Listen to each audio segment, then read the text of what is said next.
Hoje, nossa convidada super especial é a Gil Gargione, que é, pessoal, mentora, médica, influenciadora, empresária, noiva. Hoje já são 8 anos, né? A gente fez mais de 90 mil pedidos, 8 dígitos e vamos firme. E as pessoas acabaram dando muita chance pra isso, compactuando muito com a ideia. E a gente começou a crescer. E aí, 3 meses eu já tinha como pagar a faculdade. Que foi quando a gente teve o nosso boom. Então a gente saiu de 90, 100 mil de faturamento pra quase 300 do nada. E eu falei, cara, peraí, dá pra ganhar dinheiro com isso daqui, hein? Que loucura! Pessoal, antes de começarmos nosso episódio de hoje, queria deixar aqui um recado do nosso patrocinador Martz. A Martz, que está com a gente aqui na Smartz, é uma CRM de e-commerce para você aumentar suas vendas recorrentes através de campanhas inteligentes no WhatsApp, no e-mail integrado com outros parceiros, campanhas como cashback, campanhas de aniversário, campanhas de saudade, campanhas de envio de código de rastreio, de carrinho abandonado, enfim, tá tudo ali completo para você vender mais para sua base em planos acessíveis, sem tempo mínimo de contrato, sem custo de implantação, e você ainda tem, pessoal, escutando aqui o podcast Smartz, 30 dias gratuito, bastando clicar no link aqui que está na descrição. Vamos agora para o nosso episódio. Fala, pessoal, bem-vindos a mais um episódio do Smartz, podcast que traz insights inteligentes com pessoas inteligentes. Ai, chique! Do nosso mercado para aumentar suas vendas e reter seus clientes. Hoje, nossa convidada super especial é a Gil Gargione. A Gil, que é, pessoal, mentora, médica, influenciadora, empresária, noiva. Barbie Profissões. Exatamente. Bem-vinda, Gil. Obrigada! Muito gostoso estar aqui, do outro lado, né? Sim, sim. Será um prazer aqui. Vamos compartilhar o máximo de insights possíveis aqui com nossos ouvintes. A primeira coisa que eu queria te perguntar, Gil, como você consegue, assim, tantas funções e quando começou ali? Foi pra medicina? Foi pela moda? Você já sabia que queria ser empresária? Me conta o início da sua história. Tá, vamos lá. Lá atrás, né, eu comecei na internet muito cedo. Eu comecei com 18 anos, mais ou menos. Eu passei na faculdade, então meu sonho sempre foi ajudar pessoas. Acho que quando eu tava lá no ensino médio e no ensino fundamental, eu sempre tive esse lado de compaixão. Eu sempre quis fazer medicina porque eu gostaria de ajudar pessoas, era isso. Uhum. E eu tinha um viés muito fácil para biologia, para humanas, então para mim fazia todo sentido. Tipo, eu gosto disso, eu gosto de ajudar pessoas, é isso. Uhum. Eu sempre gostei de desafio, né? Então eu sempre fui uma aluna muito dedicada, sempre fui uma aluna muito boa, então eu sempre gostei de coisas difíceis. Falei, vou fazer medicina, é isso.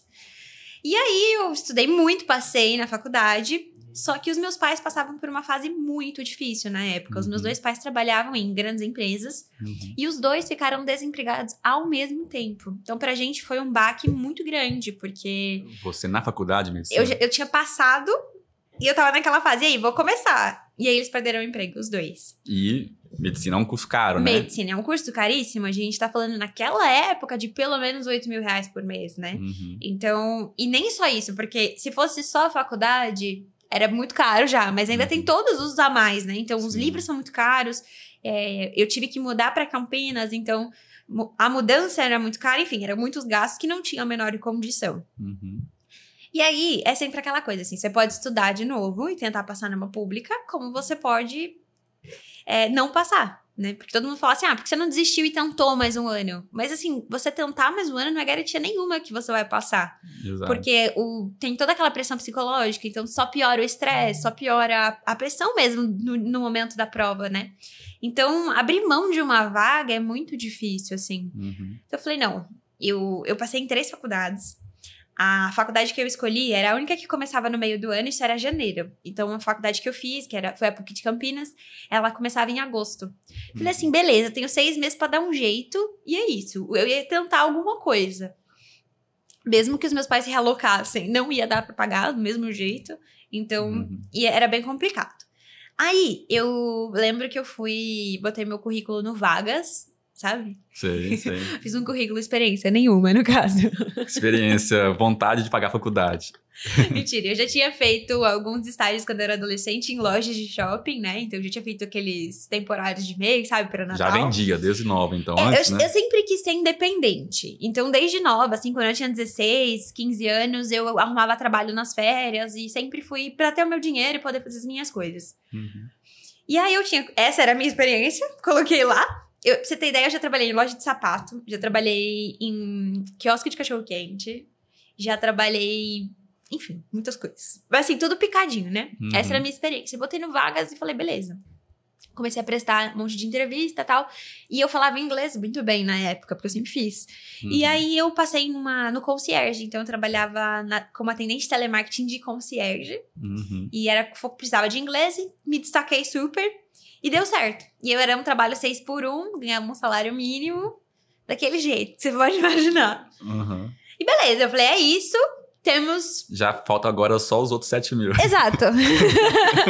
Mas a gente tinha um ponto de começo, entendeu? Era isso. E aí, comecei a trabalhar um mês, mais ou menos. E quando deu um mês e meio, uma amiga minha, a gente tava no carnaval, despretensiosamente. Ela falou assim, Ju, eu tô com uma loja de roupa. Você não quer me ajudar? Aí ela falou, tá muito difícil, eu não tô conseguindo fazer as coisas. Eu falei, não, beleza, eu tô precisando de dinheiro, é isso, vou te ajudar. Meu, que parto que era pra gente vender, hein? A gente às vezes passava semanas pra vender um body. Era assim, muito difícil lá atrás. Isso foi em que ano? Isso foi 2017. 2017. Lá atrás. E essa minha amiga, hoje olhando pra trás, ela fez um investimento muito grande de uma vez. Então ela foi no Brás, ela tinha comprado 5 mil reais em roupa e falou, beleza, eu tenho que vender tudo. E ela só queria trazer novas peças ou investir em novas coisas quando ela vendesse 100%. Só que é aquela coisa, já começou aí, que é um ponto que eu falo para as minhas alunas hoje. Você não sabe para quem você vende, você não tem uma persona, você não tem nada estruturado. Como que você espera que você vai vender esses 5 mil reais de roupa de uma vez, né? Não vai acontecer isso. E aí, consequentemente, ela não conseguiu, a gente não conseguia vender. E ela teve que parar a loja, porque ela não recuperou o investimento inicial. E ela falou, vou parar a loja. E eu falei, puta, e agora, né? Tipo, eu só tinha o telemarketing. Eu falei, o que eu vou fazer? Aí parece assim, eu acredito muito em Deus, né? E eu acho que as coisas acontecem de um jeito que tem que acontecer. E a minha mãe parece que falou por ela ali, olha, abre sua loja, filha. Eu tenho certeza que aí você vai pagar sua faculdade. E na época, gente, tipo, tem que entender que hoje todo mundo quer ser influenciador. Hoje, você fazer coisa na internet é muito mais aceito do que era naquela época. Não sei se você lembra, em 2017 todo a gente mundo era blogueirinha, né? Não, hoje todo mundo é mais blogueira, mas em 2017 era diferente. Eles falavam, julgavam as pessoas, sim, né? Sim, julgavam. A família mesmo ficava... Julgavam, e era um trabalho que poucas pessoas estavam dispostas, né? Sim. Então, a gente não tinha stories, por exemplo. Eu tô falando de antes dos stories. Você lembra? Tipo, era só post no feed. Sim. E o que bombava era YouTube naquela época, tudo. Então, era um mundo novo, com poucas pessoas. E você querer entrar nisso era difícil. Não era hoje igual você vê muitos cases de sucesso. Antigamente, não. Então, você fica com medo do que as pessoas iam falar, do que as pessoas iam julgar. Sem falar que eu tinha 18 anos. Então, pra mim, tinha ainda muita insegurança, muita... O que as pessoas vão pensar e tal. Então, foi difícil, sabe? Não vou falar que foi fácil. E eu... Beleza, fui no Brás, comprei 300 reais, 6 bodies. Eu tinha 6 bodies e um sonho. 300 reais, 6 bodies era o que eu tinha. Uhum. E aí, comprei e eu fiz um dos princípios. E eu comecei a pegar os grupos de Facebook naquela época e mandar a minha história. Oi, meninas, tudo bem? Eu sou a Ju, eu tô abrindo uma loja pra pagar minha faculdade, venham conhecer. E eu fiz um dos princípios de marketing sem saber o que eu tava fazendo, né? Eu tava gerando uma conexão absurda com quem tava ouvindo. Porque eu tava causando um sentimento na pessoa, né? Então, pessoas admiravam eu tá dando a cara a tapa desse jeito. Outras pessoas tinham compaixão, tipo, vendo a situação e queriam ajudar. Então, eu nem sabia o que eu tava fazendo na época, nem sabia que isso era uma das melhores formas de venda, né? Mas eu tava contando a minha história, eu tava sendo eu, né? E as pessoas acabaram dando muita chance pra isso, compactuando muito com a ideia. E a gente começou a crescer. E aí, 3 meses eu já tinha como pagar a faculdade. Em 3 meses saiu um investimento de 300 reais pra poder fazer uma retirada de 8 mil. A gente tava faturando uns 15, eu tirava 8, precisava, não tinha o que fazer. E continuava. Reinvestia o resto e ia. E foi assim, crescendo até os os milhares até e milhares hoje, de pedidos que a gente de já hoje tá da com... Geostore. Hoje já são 8 anos, né? A gente fez mais de 90 mil pedidos, 8 dígitos e vamos firme. Em 8 anos. Parabéns por essa história, muito, muito, muito legal. E chegou no momento que a Geostore ficou tão grande a ponto de você questionar, né? Você é médica, você é empresária. Ixi, várias vezes. Exato. Eu queria entender um pouquinho disso. Quando você começou, o objetivo era pagar a faculdade. Em qual momento que você olhou assim e pensou, acho que esse caminho também pode ser muito viável financeiramente aqui, pode ser uma coisa legal, que eu também estou ajudando pessoas, correto? Sim. Aconteceram 2 vezes. Então, uma vez foi no meio da faculdade, eu tava no 4º ano e tava na pandemia, que foi quando a gente teve o nosso boom. Então, a gente saiu de 90, 100 mil de faturamento para quase 300 do nada. Então, foi assim, do nada a gente saiu, tipo, um mês pro outro. E eu falei, cara, peraí, dá pra ganhar dinheiro com isso daqui, hein? Que loucura! E aí eu comecei a falar, pera, será que eu tenho que fazer medicina mesmo? Porque vamos pensar, né, gente? Eu tinha 21 anos.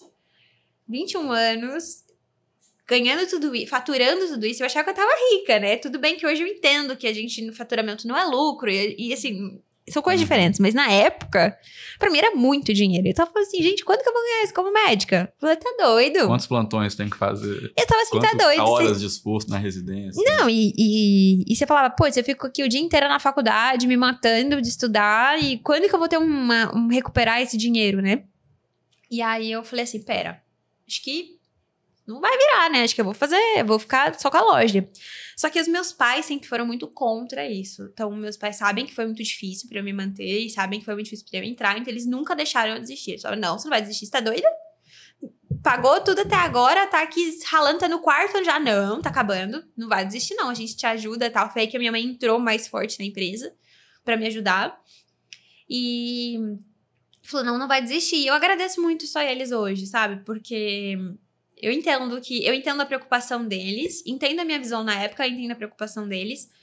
Mas o mercado, o comércio é muito instável, né? Então, hoje, assim, se lá na frente eu cansar disso tudo, porque a gente sabe que é uma pressão absurda, a gente sabe que não é fácil ficar se reinventando, eu ainda sou médica, né? Esse é meu plano B. Ninguém te tira, né? Entendeu? Então, eu agradeço muito que eles não me fizeram desistir, não me deixaram desistir, porque foram momentos conturbados, né? A empresa, você imagina, um crescimento de 100 para 300, a gente teve que estruturar. Tipo assim, tudo pegando fogo, e a gente teve que estruturar enquanto as coisas estavam pegando fogo, e a faculdade rolando ao mesmo tempo. Foram momentos, assim, muito difíceis, sabe?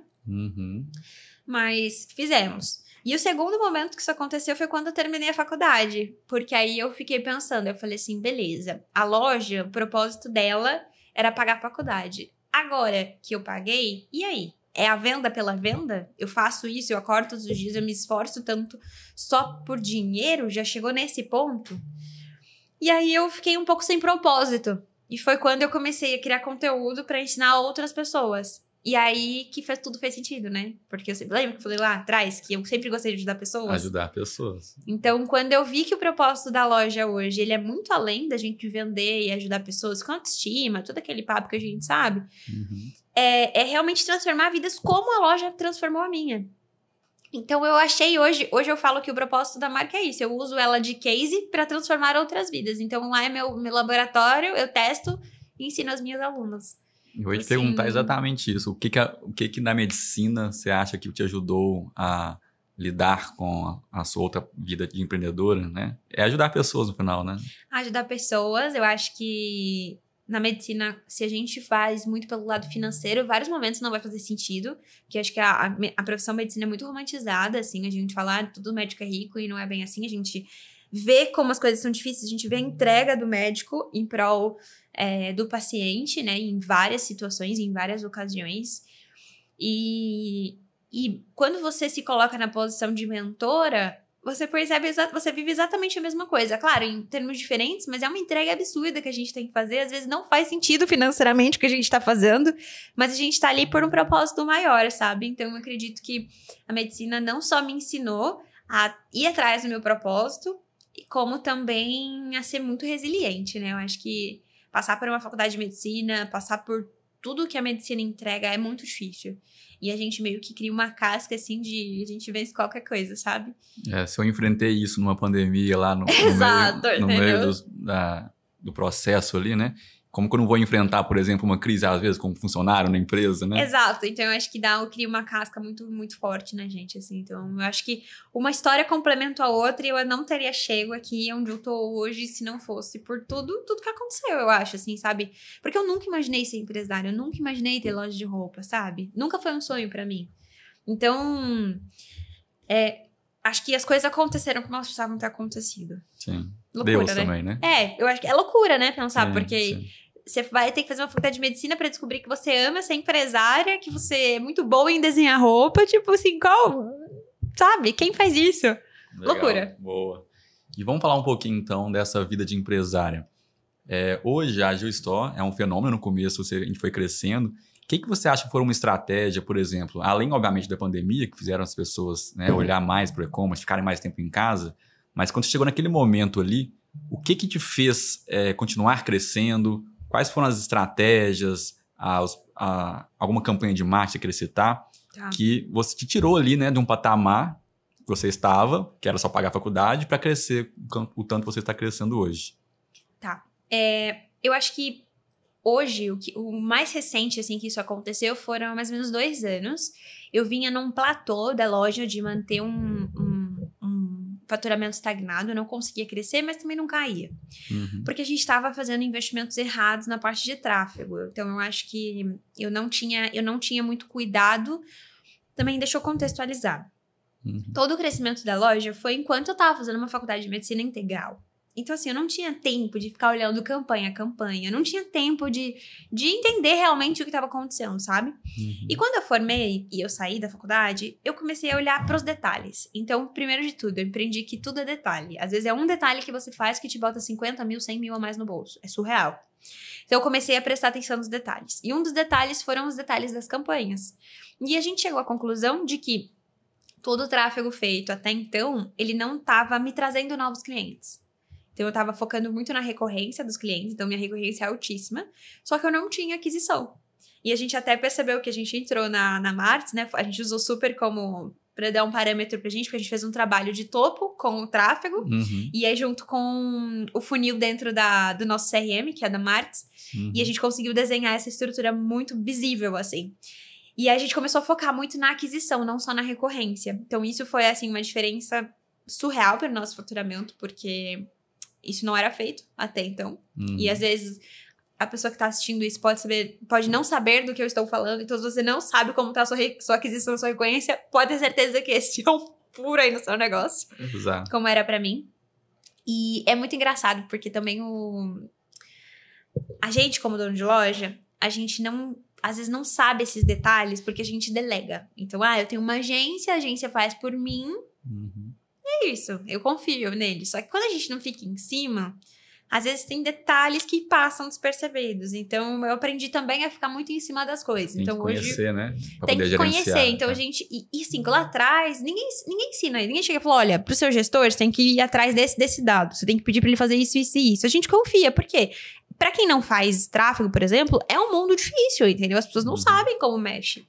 Então, você confia no que o cara tá falando. Só que hoje, eu confio no que ele tá falando, mas eu tô ali atrás também pra ver se tá tudo certo. Então, semanalmente a gente tá batendo, campanha a campanha. Boa. Então, ficar em cima, assim, dos detalhes foi uma coisa que fez muita diferença, tá? Pro nosso faturamento. E também acertar a nossa persona. Isso também foi uma questão, porque como a marca já tem 8 anos, a nossa persona foi evoluindo e eu não tinha consciência de que a minha persona tinha evoluído da maneira que ela evoluiu. Então, quando eu percebi que eu não estava me comunicando da maneira correta com quem estava me assistindo e nem entregando o produto que fazia sentido para a vida dessa pessoa, eu também mudei, né? Fiz essa reestruturação. Foi um rebranding, mais ou menos, e deu um super resultado. Então, hoje a gente Legal. hoje a situação da loja atual, a gente tá melhor do que na pandemia. Hoje é a nossa melhor fase. Ótimo. Me conta como você percebeu que essa persona tinha evoluído, o que te fez, como você constatou isso na prática? Então, primeiro que eu vendia no ano anterior a essa situação, eu tava vendendo muito Paetê. Então, eu vendia muito Paetê, assim, a dar com pau, entendeu? Uhum. E era muito mesmo.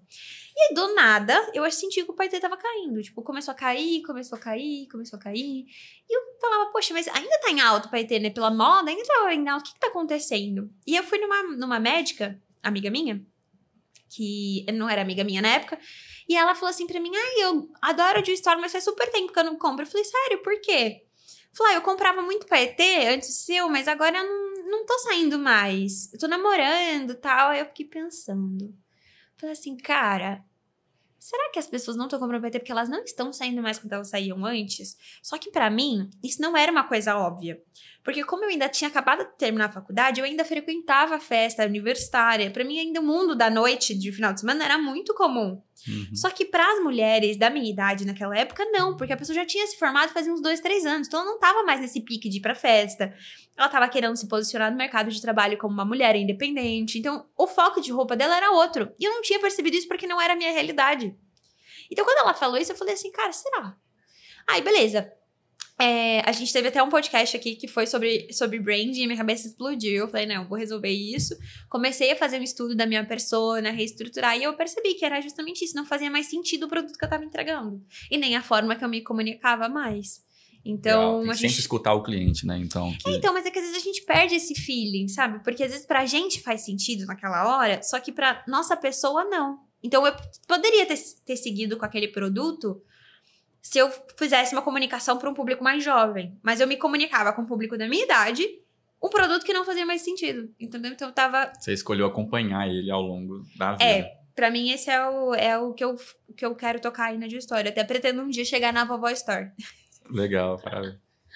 Queria entender agora com você um exemplo de estratégia na prática para quem está assistindo aqui, quer fazer igual a G-Store, por exemplo, na loja, e fazer esse relacionamento com o cliente, que é tão importante para acompanhar, né? E ser um sucesso. Eu falei pra você, gente, é muito bom na nossa fidelização.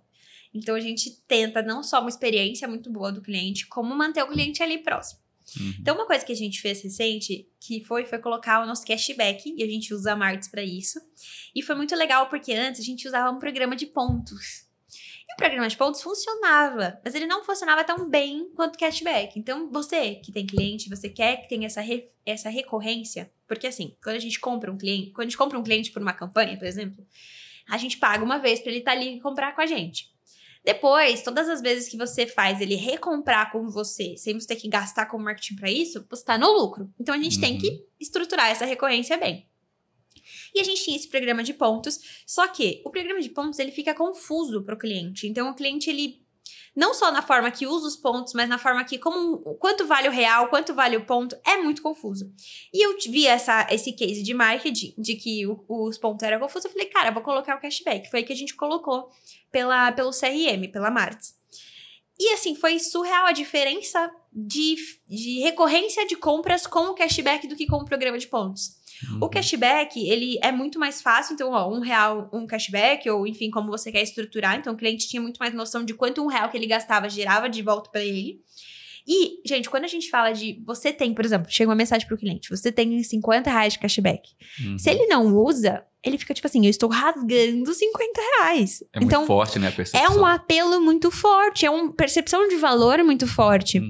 Então, quando a gente colocou o cashback, aumentou muito a nossa recorrência. E a gente estruturou mais do que a gente já tinha antes, né? Isso, a gente estruturou campanhas, então a gente atinge o nosso público 3 vezes com o cashback.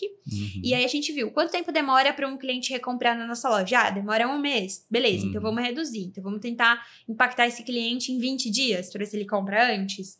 Ou vamos tentar impactar o cliente em 30, mas dando algo mais agressivo. A gente começou a olhar para esse detalhe e o jogo do dinheiro tá aí, gente, tá no detalhe. Então fez muita diferença, assim, sou fã do cashback. Legal. E você viu que não é, pessoal, não é sem estratégia. Ela calculou quanto tempo que o cliente gasta, né, para voltar. Sim. E só faz sentido o cashback se ele voltar antes ou comprar mais, senão desconto. Então... Eu vou até falar uma estratégia legal aqui. A gente não dá cashback na primeira compra. A gente dá cashback só a partir da segunda. Por quê? Porque na primeira compra, primeiro que eu não quero que o meu cliente fique sempre esperando uma promoção. Ponto importante. Então, esse é um ponto. E a gente usa a mensagem que a gente envia logo depois da compra dele, como uma forma de experiência do cliente. Então, se você fez a primeira compra no meu site, a primeira mensagem que você vai receber vai ser: e aí, como que foi seu pedido? Você gostou? Pelo WhatsApp, né? Pelo WhatsApp. Então, a gente faz um pós-venda muito forte, para ele entender, tipo, olha, o produto é legal, o pós-venda é legal. E aí a gente começa esse relacionamento com o cliente. Se eu já pego e disparo automático um cashback para ele, fica muito impessoal. Então, como é a primeira vez que ele tá tendo contato com a marca, eu quero que ele tenha uma experiência legal. Então, eu faço esse pós-venda bem forte, que a gente responde sem resposta humana, não é resposta automatizada, cada um dos feedbacks. E aí eu ofereço, se você quiser fazer uma segunda compra ou conhecer outros produtos, a gente manda um cupom pra ele. Mas a gente não manda o cashback logo na primeira compra, a gente manda a partir da segunda. E aí a cliente entra no fluxo, né? De sempre faz um relacionamento. Tem gente que faz uma campanha de código de rastreio, perguntando a experiência depois, pra depois mandar o cashback também. E boa estratégia, parabéns. Isso tem dado muito retorno, isso daí. Dá, né? As pessoas falam assim, eu nunca tive nenhuma loja que mandou perguntando o que eu achei. Por que acontece? A gente acha que as lojas só falam com a gente porque elas querem alguma coisa, certo? Normalmente é assim. Sim. Então, quando você manda uma mensagem com uma pergunta, você quebra as pessoas. Tipo assim, porque eu pergunto: oi, tudo bem? Você recebeu seu pedido? Como que foi? Você gostou?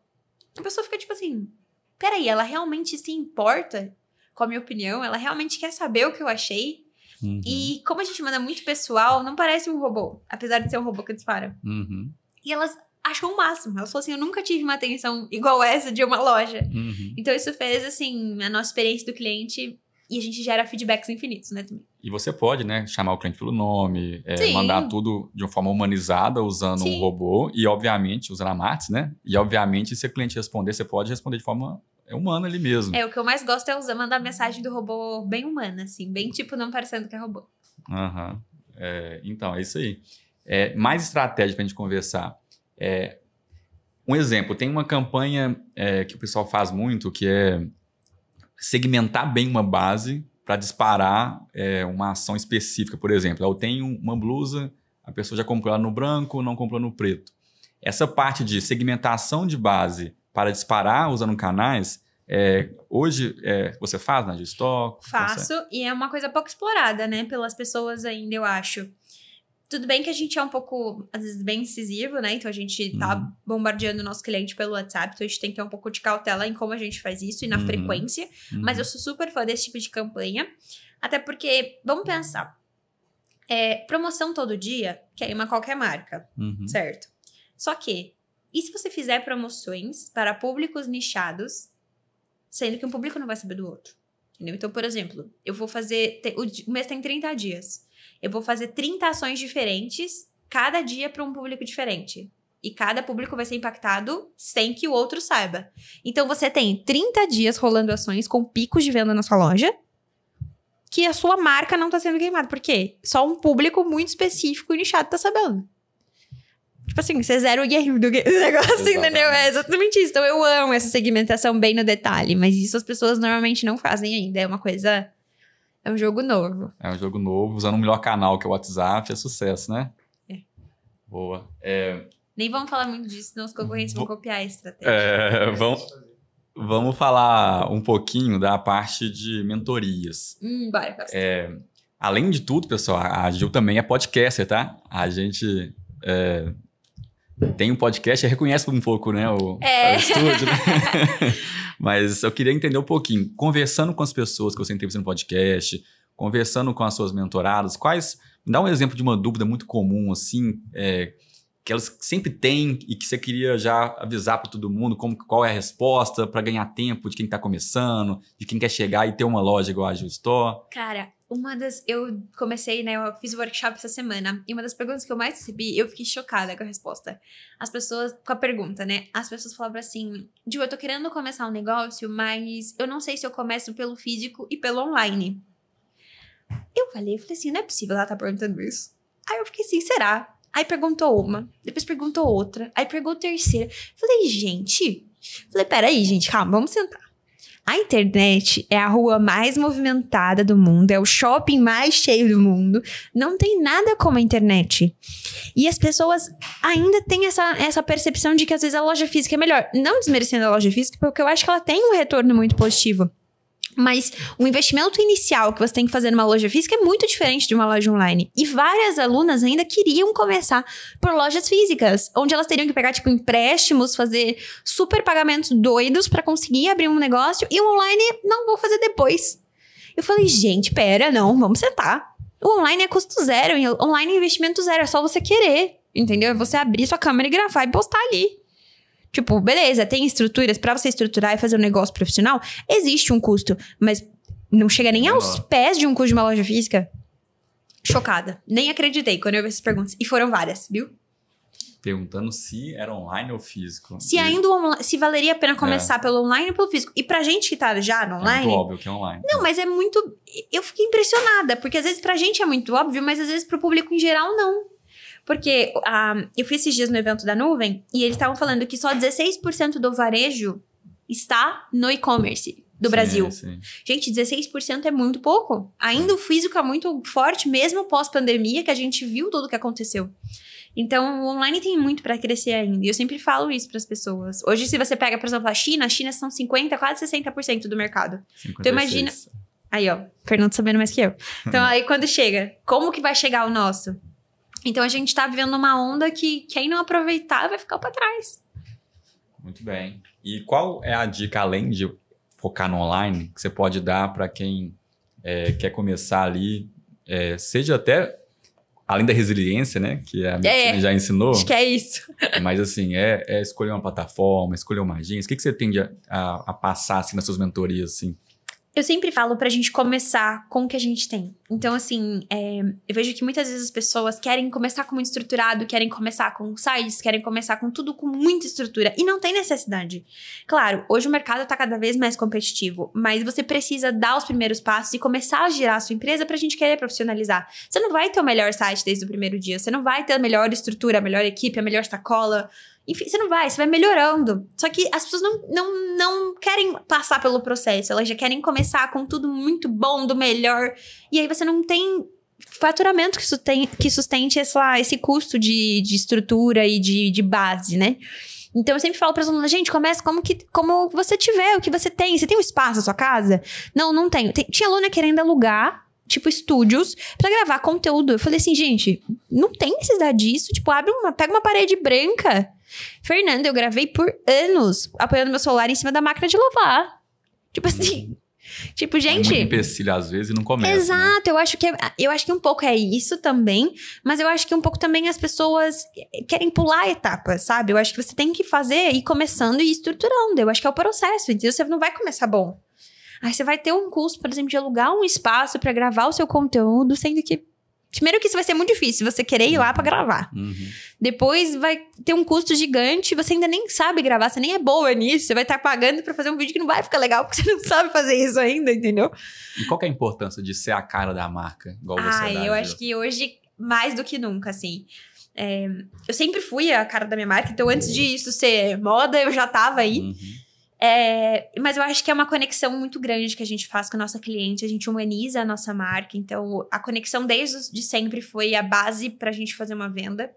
Então, quando a gente dá a cara a tapa, né, então a gente mostra que a gente tá lá, a gente traz muita credibilidade pro nosso negócio, transparência, então a pessoa fala assim, cara, essa menina aparece todo dia.